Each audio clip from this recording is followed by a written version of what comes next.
فاضل بریلوی رحمۃ اللہ علیہ فرماتے ہیں کہ قیامت میں منظر اس طرح کا ہوگا کہ نبی پاک ہمارے آگے آگے چلیں گے اور ہمیں اللہ کی رحمت کی خوشخبری سناتے جائیں گے، اور جب حضور یہ خوشخبریاں سنائیں گے تو حضور کے لبھائے مبارکہ سے پھول گریں گے اور ہم ان کو اٹھاتے جائیں گے۔ فرماتے ہیں خود تو وہ تھوڑی دیر کے لیے روئیں گے اللہ کی بارگاہ میں کہ یا اللہ انہیں معاف کر دے، خود روئیں گے لیکن ہمیں ہنسا دیں گے۔ پیش حق مجدہ شفاعت کا سناتے جائیں گے، آپ روتے جائیں گے پر ہم کو ہنساتے جائیں گے۔ اور باغ جنت میں محمد صلی اللہ تعالی علیہ وسلم، باغ جنت میں محمد مسکراتے جائیں گے، پھول رحمت کے گریں گے ہم اٹھاتے جائیں گے۔ حشر تک ڈالیں گے ہم پیدائش مولا کی دھوم، اور مثل فارس نجد کے قلعے گراتے جائیں گے۔ اور کیا ذوق بیان کیا، فرمانے لگے خاک ہو جائیں عدو جل کر مگر ہم تو رضا، دم میں جب تک دم ہے ذکر ان کا سناتے جائیں گے۔ جب تک سانسوں کی ڈوری چل رہی ہے، دم میں جب تک دم ہے ذکر ان کا سناتے جائیں گے۔ اللہ تبارک و تعالیٰ نے ہمارے محبوب کریم علیہ السلام کو دنیا میں بھیجا تو فرمایا یا ایھا الناس قد جاءکم برہان من ربکم، اے لوگو تمہارے پاس تمہارے رب کی دلیل آ گئی ہے۔ اللہ تبارک و تعالیٰ نے محبوب پاک علیہ السلام کو سراپا دلیل بنا کے بھیجا۔ باقی انبیاء کرام علیہم السلام کے پاس بھی اپنی نبوت کے دلائل کے طور پر بے شمار معجزات تھے، اور حضور کریم علیہ السلام کے تو پورے وجود کو ہی اللہ نے معجزہ بنایا ہے۔ اور نبی پاک صلی اللہ تعالیٰ علیہ وآلہ وسلم کی نبوت کی دلیلیں، حضور کے رسالت کے مستحکم دلائل جگہ جگہ آپ کو ملیں گے۔ سب سے پہلی چیز تو یہ سمجھنے والی ہے کہ نبی پاک علیہ السلام نے جس چیز کو سب سے پہلے اپنی نبوت کی دلیل کے طور پر بیان فرمایا وہ حضور کا کردار ہے، سیرت ہے، عمل ہے، حضور کا لوگوں کے ساتھ رویہ ہے۔ نبی پاک علیہ السلام کی تبلیغ کے 3 دور ہیں۔ ایک تو حضور نے اپنے قول سے تبلیغ فرمائی، وہ 40 سال کی عمر سے محبوب نے اعلان فرمایا اور تبلیغ کی، اور ایک نبی پاک صلی اللہ تعالیٰ علیہ وسلم بالواسطہ حضور کی تبلیغ ہے جو آج تک جاری ہے۔ امت کے علماء، مشائخ، مبلغین حضور کے دین کو آگے پھیلا رہے ہیں، تو دراصل یہ بھی تبلیغ رسول پاک علیہ السلام ہی کی تبلیغ۔ اور ایک حضور کی تبلیغ کا دور ہے، حضور کی پیدائش سے لے کر ولادت مبارکہ سے لے کر حضور علیہ السلام کے اعلان نبوت تک۔ اس دوران نبی پاک نے جو تبلیغ فرمائی ہے وہ اپنے کردار سے فرمائی ہے۔ عرب کا وہ معاشرہ جو بڑا میلا کچیلا گدلا ہو چکا تھا، جس کے اندر سراسر مادہ پرستی کا زور تھا، جس کے اندر لوگ انسانوں کی خرید و فروخت کرتے تھے، جس کے اندر بیٹیوں کو زندہ دفن کر دیتے تھے، جس کے اندر جو آدمی جتنا زیادہ مضبوط ہوتا تھا اتنا زیادہ لٹیرا بن جاتا تھا، اس معاشرے کے اندر رسول کریم علیہ السلام نے 40 سال گزارے، اور اس طرح گزارے کہ جو بیگانے بھی تھے وہ بھی کہا کرتے تھے یہ صادق ہیں، یہ امین ہیں۔ اور جب حضور نے اعلان نبوت کیا تو فرمایا، یہ قرآن مجید کے لفظ ہے، فرمایا فَقَدْ لَبِثْتُ فِيكُمْ عُمَرًا مِّن قَبْلِهِ أَفَلَا تَعْقِلُونَ، میں تمہارے بیچ عمر کا ایک حصہ گزار چکا ہوں، تمہیں عقل نہیں ہے، شعور نہیں ہے۔ نبی کریم علیہ السلام نے اپنے کردار کو، اپنے عمل کو اپنی نبوت کی دلیل کے طور پر بیان فرمایا۔ وہ تو حضرت حلیمہ بھی فرماتی ہیں نا، جب میں نبی کریم علیہ السلام کو اپنے گھر لے گئی تو میرا اپنا بچہ بھی دودھ پیتا تھا، 2 میرے بیٹے ہو گئے، ایک میری یہ نسبی اولاد اور حضور میری رضائی اولاد۔ تو کہتی ہیں جب میں کریم محبوب علیہ السلام کو اپنے سینے سے لگاتی تھی تو حضور میرے ایک پستان سے دودھ پیتے تھے اور دوسرا اپنے بھائی کے لیے چھوڑ دیا کرتے تھے۔ یہاں سے رسول کریم علیہ السلام نے کردار کے ذریعے تبلیغ، اور پھر اعلان نبوت سے پہلے ایک تنظیم عرب کے جوانوں پر، عرب کے سرداروں پر مشتمل بنائی گئی، جس میں نبی کریم علیہ السلام نے بڑا حصہ لیا سرکار نے، اور بڑے اہم لوگوں کو شعور حضور نے عطا فرمائے، وہ اس جماعت کا فیصلہ تھا کہ ہم سارے جوان، سارے بڑے لوگ ملیں گے۔ یہ حضور کے اعلان نبوت سے پہلے کی بات ہے، ہم بڑے لوگ ملیں گے، کسی بڑے کو کسی چھوٹے پر ظلم نہیں کرنے دیں گے، کسی آدمی کو کسی غریب کا حق نہیں کھانے دیں گے۔ حضور علیہ السلام نے نا اپنے کردار سے، اپنے عمل سے، اور آپ کا جو عمل ہوتا ہے نا وہ اصل ہوتا ہے۔ ایک ہوتا ہے آپ کوئی بات کرتے ہیں اور ایک ہوتا ہے کہ آپ کوئی عمل کرتے ہیں۔ آپ جب عمل کرتے ہیں تو عمل کے ذریعے بھی لوگوں تک بات پہنچتی ہے کہ دراصل آپ کا اٹھنا بیٹھنا چلنا پھرنا کیا ہے۔ میرے رسول کریم علیہ السلام کا اٹھنا بھی ایک نبی کا، بیٹھنا بھی ایک نبی کا، بات کرنا بھی ایک نبی کا، معاملات زندگی کرنا بھی ایک نبی کا، لین دین کرنا بھی ایک نبی کا۔ ایک شخص کہتے ہیں میں نے اعلان نبوت سے پہلے حضور علیہ السلام سے کوئی چیز خریدی تھی اور میں نے عرض کیا تھا آپ یہاں تشریف رکھیں، میں پیسے لے کے آتا ہوں، میں 3 دن کے بعد آیا۔ دیکھو یہ بات کرنی کتنی آسان ہے، بولنی کتنی آسان ہے، پر 3 دن یہاں میرے بھائی کو کسی شخص کو 2 گھنٹے انتظار کرنا پڑ جائے تو لوگ کہتے ہیں الانتظار اشد من القتل، یہ تو قتل سے زیادہ تکلیف والا معاملہ ہے منتظر رہنا کسی کا۔ کہتے 3 دن کے بعد میں آیا تو میرے رسول کریم وہیں تشریف فرمایا، بس اتنا فرمایا یار تم نے مجھے بڑی تکلیف میں ڈال دیا، 3 دن ہو گئے یہاں رکے ہوئے۔ تو حضور نے اپنے کردار کو، اپنے عمل کو، اپنے معاملات کو سب سے پہلے اپنی نبوت کی دلیل کے طور پر پیش کیا۔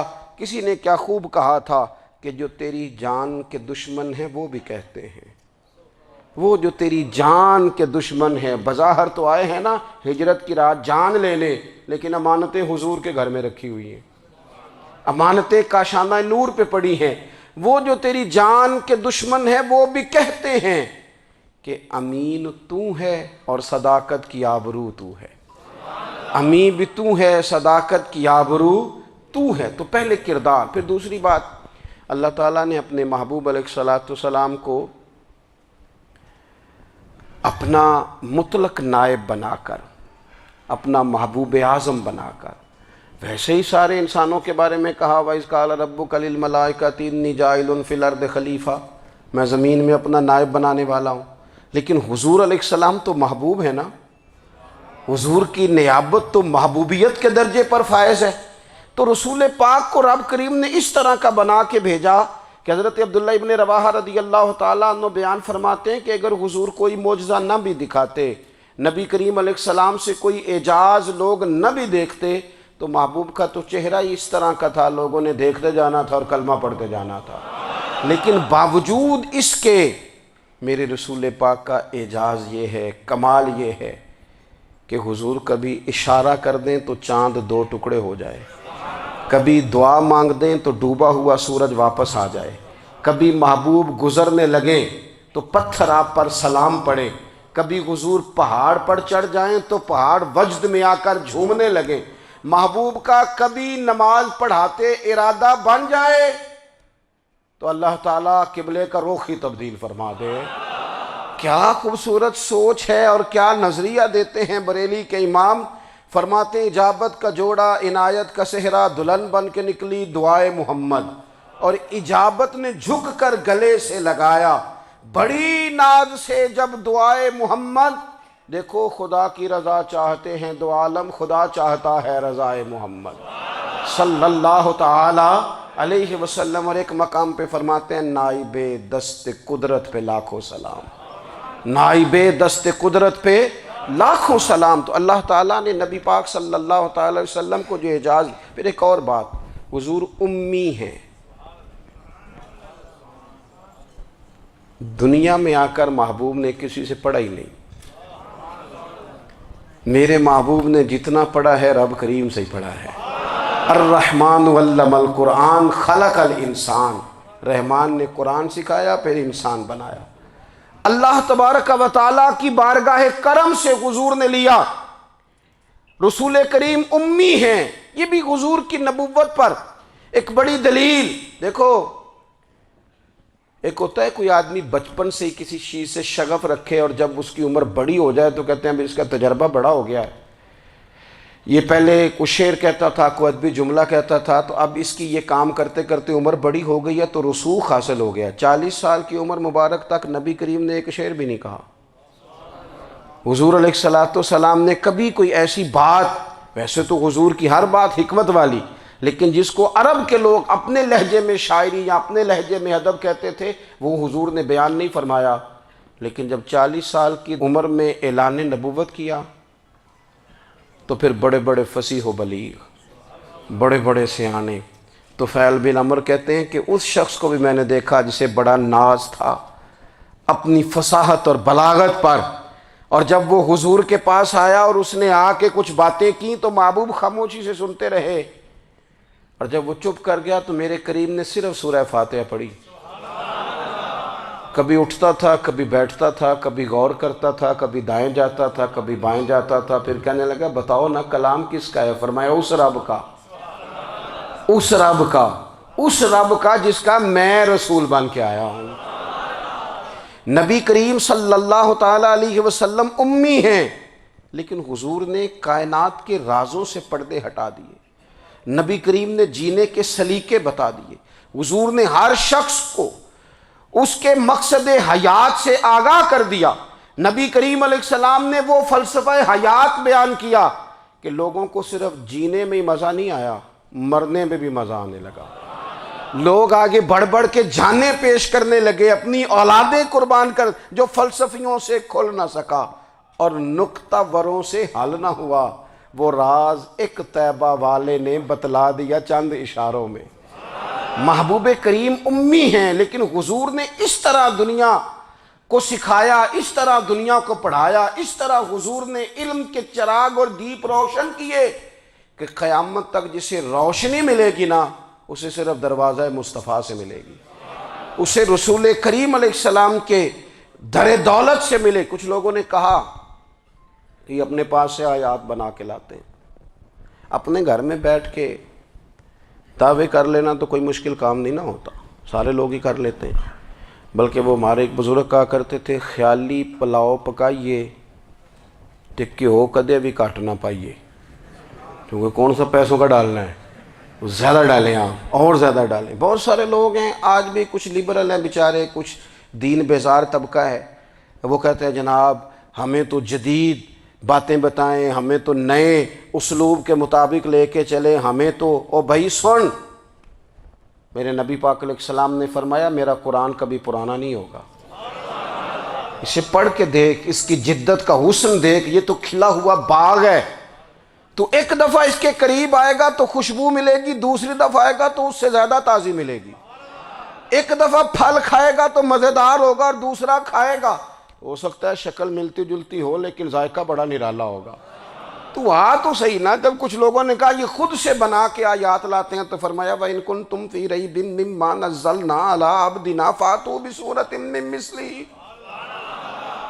اگر تمہیں کوئی شک ہے اس میں جو ہم نے اپنے بندہ خاص میں نازل کیا ہے تو تم بھی اس جیسی ایک آیت بنا کے لاؤ۔ اور چلو چیلنج کھلا ہی دے دیا، فرما وَادْعُوا شُهَدَاءَكُم مِّن دُونِ اللَّهِ، اللہ اور اللہ والوں کو چھوڑ دو، تفسیری ترجمہ عرض کر رہا ہوں، یعنی صحابہ کو چھوڑ دو، حضور کے ماننے والوں کو چھوڑ دو، باقی ساری دنیا کے کافر کٹھے ہو جاؤ، ایک آیت بس قرآن جیسی لے کے آؤ، ایک آیت لے کے آؤ، ان کنتم صادقین، اگر تم سچے ہو۔ جوانوں سنو،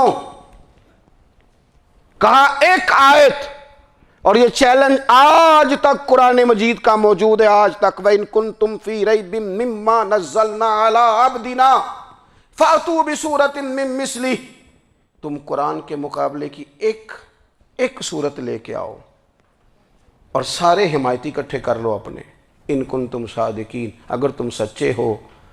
جواب تو ادھر سے آنا تھا نا، لیکن کائنات کے رب نے جواب بھی خود دیا، فرمایا فَإِن لَّمْ تَفْعَلُوا وَلَن تَفْعَلُوا، اگر تم نہ لا سکے، اور فرمایا تم لا سکتے بھی نہیں، اگر تم نہ لا سکے اور تم لا سکتے بھی، نہ خنجر اٹھے گا نہ تلوار تم سے، یہ بازو میرے آزمائے ہوئے ہیں، وَلَن تَفْعَلُوا، تم لا بھی نہیں سکتے، فَاتَّقُوا النَّارَ الَّتِي وَقُودُهَا النَّاسُ وَالْحِجَارَةُ، پھر اس آگ سے ڈر جاؤ جس کا ایندھن آدمی اور پتھر ہے۔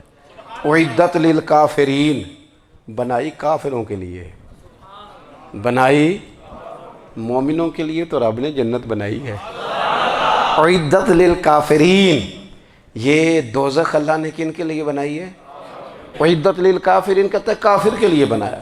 تو اللہ تبارک و تعالیٰ نے میرے رسول پاک صلی اللہ تعالیٰ علیہ وسلم کو وہ کتاب عطا فرمائی، اور پھر حضور کی فصاحت و بلاغت، معرفت۔ دیکھو ایک ہوتا ہے گھنٹوں باتیں کرنا، ایک ہوتا ہے کئی کئی والیم پر مشتمل، کئی کئی جلدوں پر مشتمل کتب کا لکھنا، اور ایک ہوتا ہے کسی بندے کا ایک بات کرنا اور سامنے والے کی طبیعت کو اتنا جگا دینا کہ اگلی بات فوراً ہی اس کی سمجھ میں آ جائے۔ اور حضور نہ کسی کی انا کو نہیں جگاتے تھے۔ ہم بعض اوقات کسی سے خطاب کرتے ہیں، بات کرتے ہیں تو سامنے والے کی انا کو جگا دیتے ہیں، ٹھیس پہنچاتے ہیں، وہ کہتا ہے چل پھر تگڑا ہو جا میں بھی آیا۔ حضور انا نہیں جگاتے تھے، میرے نبی پاک ضمیر جگاتے تھے تاکہ وہ شخص فیض حاصل کر سکے، اسے کچھ ملے۔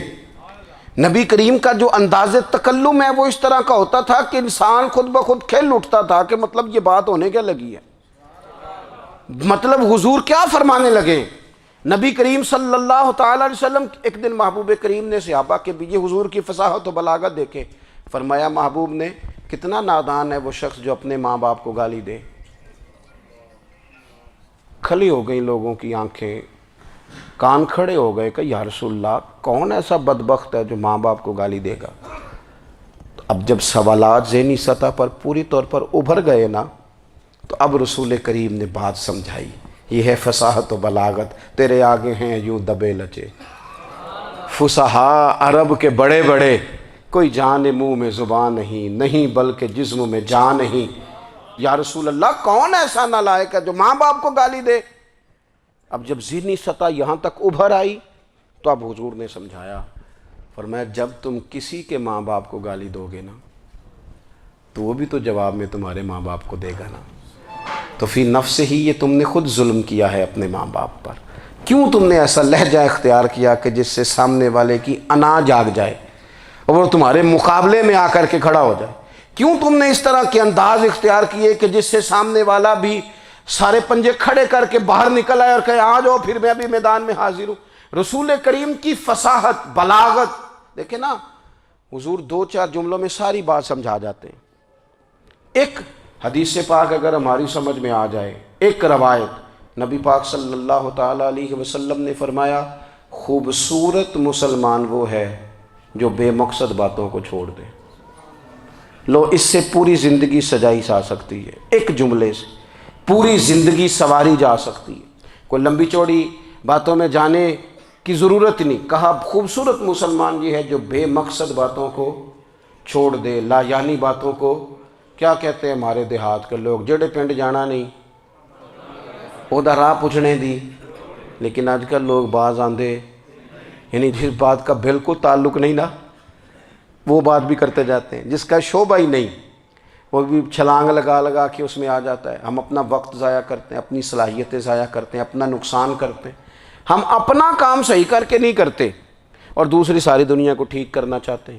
او بھائی آپ جس جگہ جس شعبے سے تعلق رکھتے ہیں آپ اپنے معاملات میں مضبوطی پیدا کریں۔ حضور نے اپنی فصاحت کے ساتھ، بلاغت کے ساتھ لوگوں کو قائل کیا، اور قرآن مجید کی تاثیر کا یہ اثر میرے کریم رسول نے دکھایا کہ رات کو جب حضور بیٹھ کے قرآن پاک پڑھتے تھے نا، جب یاسین والے نبی خود یاسین کی تلاوت کریں، جب طٰہٰ والے محبوب خود طٰہٰ کی تلاوت کریں، غور کرو نا، جب مدثر والے محبوب خود ان جملوں کو ادا کریں، یعنی جن کے بارے میں آیت آئی ہے جب وہی یہ آیت پڑھیں کہ اِنَّا أَعْطَيْنَاكَ الْكَوْثَرَ، یعنی جن کا ذکر ہو رہا ہے جب وہ یہ بات کریں کہ یا ایھا النبی انا ارسلناک شاہدا ومبشرا ونذیرا لتؤمنوا باللہ ورسولہ وتعزروہ وتوقروہ وتسبحوہ بکرۃ واصیلا، جن کے بارے میں آیت آئی ہے جب وہ یہ کہہ رہے ہوں کہ وَرَفَعْنَا لَكَ ذِكْرَكَ، جب وہ کہہ رہے ہوں وَالضُّحَىٰ وَاللَّيْلِ إِذَا سَجَىٰ، ذرا اس کیفیت کو دیکھیں جب محبوب خود پڑھ رہے ہوں، اور جو حضور پر آئی ہیں اس کا ذائقہ، اس کا لطف، اس کا انداز بھلا کیا ہوگا۔ حضور جب رات کو پڑھتے تھے نا قرآن پاک، تو جو پکے کافر تھے نا، ابو جہل جیسے لوگ، وہ بھی جھاڑیوں میں چھپ چھپ کے مدینے والے کی تلاوت سنا کرتے تھے، حضور کی تلاوت سنا کرتے تھے۔ یہی بہتر ہے کہ پردوں میں وہ پردہ پوش رہے، وہ اگر پردے ہٹا دے تو کسے ہوش رہے۔ رسول کریم علیہ السلام کی تلاوت کا سننا، قریب جانا، یہ اعجاز ہے۔ حضرت فاروق اعظم کہتے ہیں میں طبیعت کا بڑا ڈاڈا تھا، مزاج کا بڑا سخت تھا، زندگی ہمیشہ ڈٹ کر گزاری، باتوں پر کھڑا رہنا آتا تھا، پر جب میری بہن نے مجھے چند آیتیں سنائی نا تو میں تڑپ ہی گیا۔ گھروں آیا سا مار مقامنے نو، ہن مینو مار دے لے چلو، اوے متے عمر دی عمر برباد ہو جائے، جتھے عمر سوار دے لے چلو۔ یہ اعجاز ہے رسول کریم صلی اللہ تعالیٰ علیہ وسلم پر نازل ہونے والی کتاب کا۔ پھر حضور نے خبریں دی، نبی پاک نے خبریں دی۔ حضور نے فرمایا روم فتح ہوگا، وہ ہوا۔ نبی کریم علیہ السلام نے فرمایا شام فتح ہوگا، تو شام فتح ہوا۔ فرمایا ایران فتح ہوگا، تو ایران فتح ہوا۔ سراقہ بن مالک کہتے ہیں ایک گاؤں پر بھی مسلمانوں کی حکومت نہیں تھی، ایک گاؤں پر۔ حضور مکہ مکرمہ سے نکل رہے تھے، مدینہ طیبہ تشریف لے جا رہے تھے، ابھی راستے میں تھے، میں 100 سرخ اونٹوں کے لالچ میں معاذ اللہ حضور کو گرفتار کرنے پہنچ گیا۔ محبوب نے حکم دیا، حضور کا معجزہ میں نے آنکھوں سے دیکھا، میرا گھوڑا زمین میں دھستا چلا گیا، میں نے معافی مانگی، حضور نے معاف کر دیا۔ میں نے سمجھا اچانک ہو گیا ہے۔ یہ منوانا بھی بڑا مشکل کام ہے۔ شجر و حجر پہچان گئے، انسان کی نظروں میں شاکی رہا۔ یہ کچھ ایسے لوگ ہیں جن کو منوانا توبہ توبہ، ماننے کو تیار نہیں، دیکھ دیکھ کے بھی ماننے کو تیار ہے نہیں، ماننے کو تیار ہی نہیں۔ کہتے ہیں کہ میں نے پھر چاہا آگے بڑھنا، تو پھر زمین کے اندر میرے گھوڑے کے پیر دھنسنے لگے، پھر معافی مانگی۔ کریم تیرے معاف کرنے کی ادا پہ بھی قربان جائیں۔ یہ نہیں فرمایا کہ تو بار بار یوں ہی کرتا ہے، فرمایا معافی مانگتا ہے، جا میں نے معاف کیا۔ کہتے ہیں 3 دفعہ میں آگے بڑھا، 3 دفعہ حضور نے معاف کیا، تو مسکرا کے فرمانے لگے تو یہاں مجھے گرفتار کرنے آیا ہے، وہ کیسر روم کا علاقہ فتح ہوگا۔ وہ کنگن جو پہنتا ہے نا ہاتھوں میں، بادشاہ کے کنگن معروف ہیں، وہ تیرے ہاتھوں میں آئیں گے۔ اللہ کرے آپ سمجھیں۔ یہ جو لوگ ڈری ڈری سہمی اور ہمارے بچے مایوسی کی معاذ اللہ باتیں کرتے ہیں، وہ دیکھیں حضور کس طرح کی گفتگو فرماتے ہیں۔ ابھی ایک گاؤں پر بھی اسلام کی حکومت نہیں، لیکن حضور کا خبر دینے کا انداز۔ کریم فرمانے لگے وہ کیسر روم کے جو کنگن ہوں گے وہ تیرے ہاتھوں میں آئیں گے۔ جناب سراقہ بن مالک فرماتے ہیں کہ میں مسلمان ہو گیا، حضور کا وصال ہو گیا، کنگن نہیں آئے۔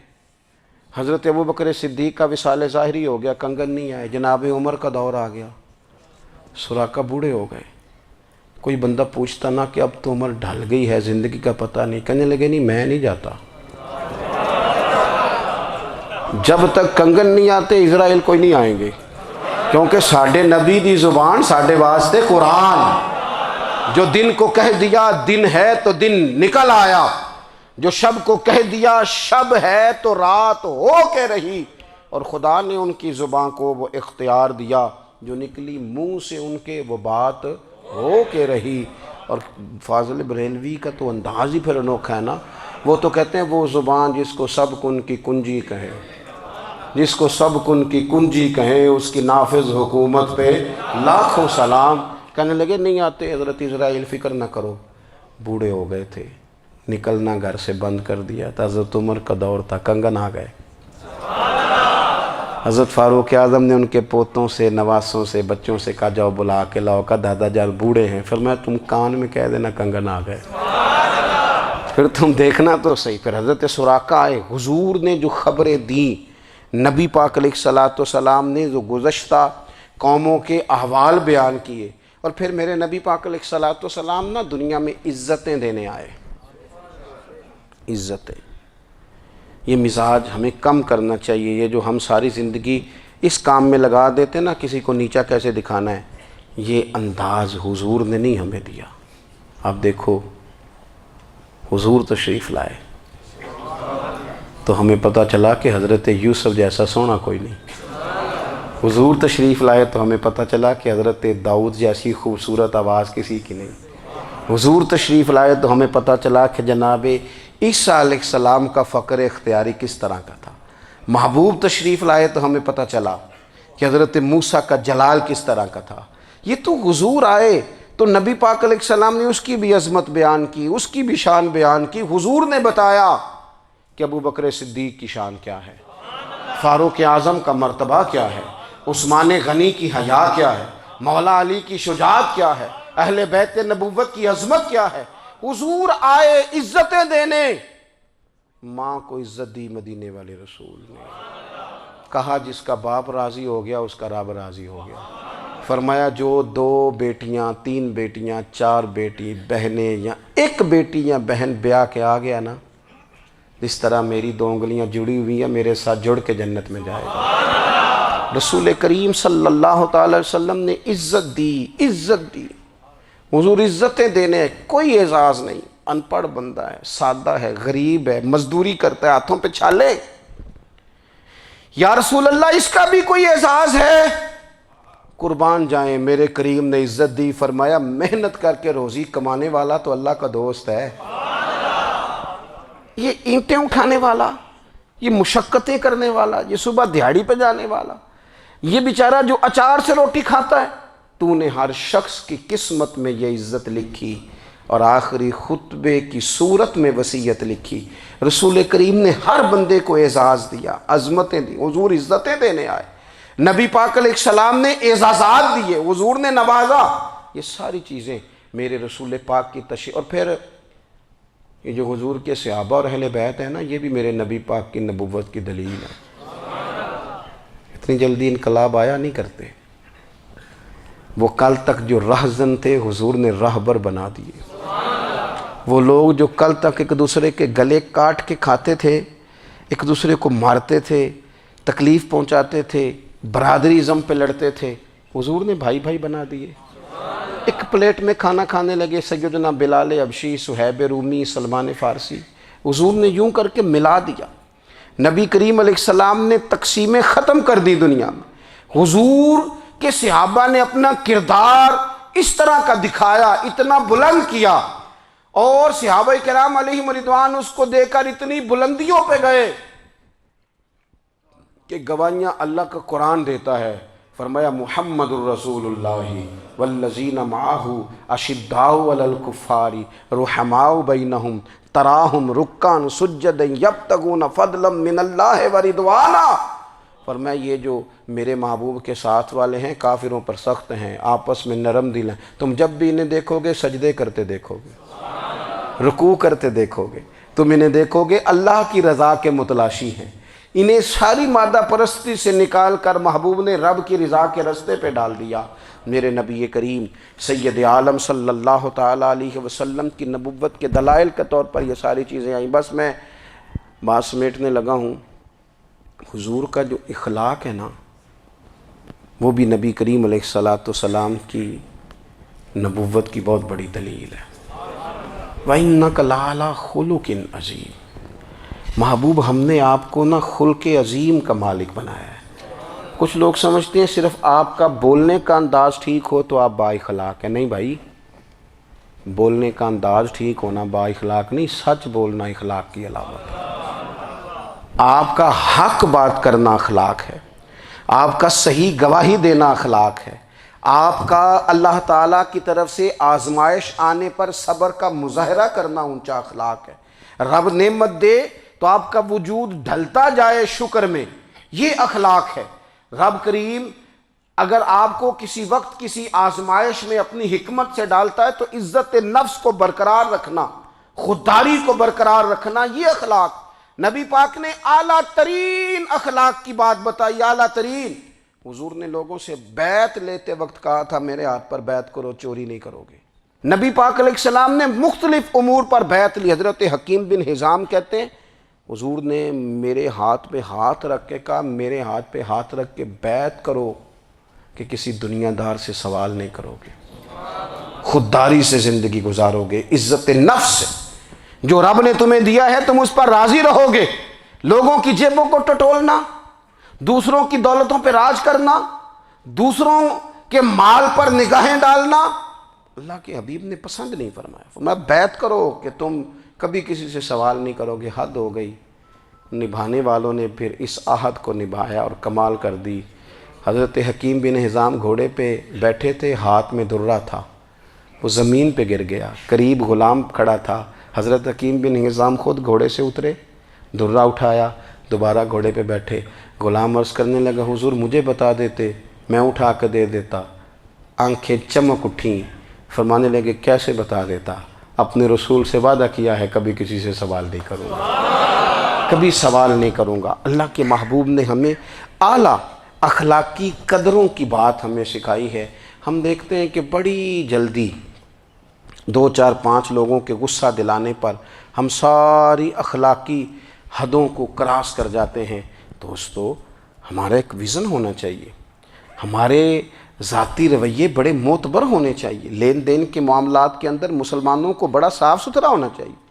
ہمیں اپنی معاشی زندگی میں روزمرہ کے معاملات میں ہماری توجہات کا مرکز صرف اللہ رسول کی ذات ہونی چاہیے۔ رب کریم نے اپنی حکمت سے کسی کو کتنا دیا ہے یہ اس کی حکمت کے تقاضے ہیں، ہمیں اس نے جس رنگ میں جس حال میں رکھا ہے ہمیں اپنے رب کی رضا پر بہت زیادہ مطمئن ہونا چاہیے۔ اچھا پھر ایک اور بات، جن چیزوں کو ہم نے دکھ بنایا ہے نا یہ تو وہاں دکھ تھا ہی نہیں، مہینہ مہینہ چولہا نہیں جلا، لیکن کسی جگہ اظہار غربت ہے حضور کی اولاد پاک کا یا صحاب کا یا ازواج کا، مہینہ مہینہ چولہا نہیں جلا۔ لیکن یہ اخلاق عالیہ کا حسن دیکھو، اپنے گھر مہینہ مہینہ چولہا نہیں جلا، جو مانگنے آیا اسے جھولی بھر کے عطا فرمایا، کوئی دروازے سے خالی نہیں گیا۔ عزیز بھائی اگر زندگی میں اخلاقی قدریں ہم اپنا لیں اور ہم تھوڑا تھوڑا کر کے اپنے آپ کو تبدیل کریں، ساری زندگی توجہ رہی کہ فلاں کیا کر رہا ہے فلاں کیا کر رہا ہے، تھوڑا سا گردن کو جھکا کے اپنے اوپر توجہ ڈالیں، اپنے آپ کو وقت دیں، حضور کے اخلاق عالیہ کی روشنی میں، تعلیمات حسنہ کی روشنی میں ہم اپنے کردار و عمل پر تھوڑی توجہ دیں۔ اس وقت بہت بڑی تعداد میں امت مسلمہ ہے، اور ایسا نہیں ہے کہ دولت نہیں ہے، دولت سے بھی سرشار ہیں۔ ہمارے ہاں بڑے بڑے انجینئر ہیں، بڑے بڑے ڈاکٹر ہیں، لیکچرار ہیں، ہمارے پاس بڑے بڑے ہاسپٹل ہیں، بڑا کچھ ہے، لیکن کردار و عمل کے بادشاہ، اپنی زندگی تقوی کی روشنی میں گزارنے والے ان لوگوں کی تعداد کم ہے۔ اگر کوئی آج بھی سارے کام نیک کرے لیکن جائیداد میں سے بیٹی کا حق رکھ جائے تو پھر اس نے کیا میلاد منایا ہے؟ اگر آج بھی جو 2 4 لوگ بیچارے اس کے زیر دست ہیں، ملازمین ہیں، ان کے ساتھ اس کا رویہ انتہائی سخت ہو تو اس نے کیا میلاد منایا؟ اگر آج بھی وہ برادری ازم کی بنیاد پر دوستیاں کرے اور چھوٹے بڑے کی وہ تقسیم رکھے، جسے حضور نے فرمایا کہ قبیلے تو تعارف کے لیے، ورنہ کسی عربی کو اجمی پر، گورے کو کالے پر کوئی فضیلت نہیں۔ اگر کوئی آج بھی اس برادری ازم کا قائل ہے پھر اس نے کیا میلاد منایا؟ اگر کوئی شخص آج بھی اپنے آپ کو مادہ پرستی میں پوری طرح دھکیل چکا ہے اور رضا الہی کا مسافر نہیں بنا تو اس نے کیا میلاد منایا؟ اپنی طبیعتوں میں روحانی تبدیلی اور وہ خاص افکار جو حضور اپنے غلاموں میں پیدا فرماتے ہیں، ان افکار کو پیدا کرنا، سوچوں کو بدلنا، سوچوں کو، نظریات کو بدلنا، اپنے روزمرہ کے معاملات کا جائزہ لینا کہ ہم کس طرح آگے بڑھ سکتے ہیں اور کس طرح ہم ایک بہترین امتی اور ایک بہترین مسلمان بن سکتے ہیں، اس پر توجہ دینا، یہ میلاد ہمیں سبق دیتا ہے۔ اللہ تعالیٰ مجھے اور آپ کو عمل کی توفیق عطا فرمائے۔ آخر دعوایا ان الحمدللہ۔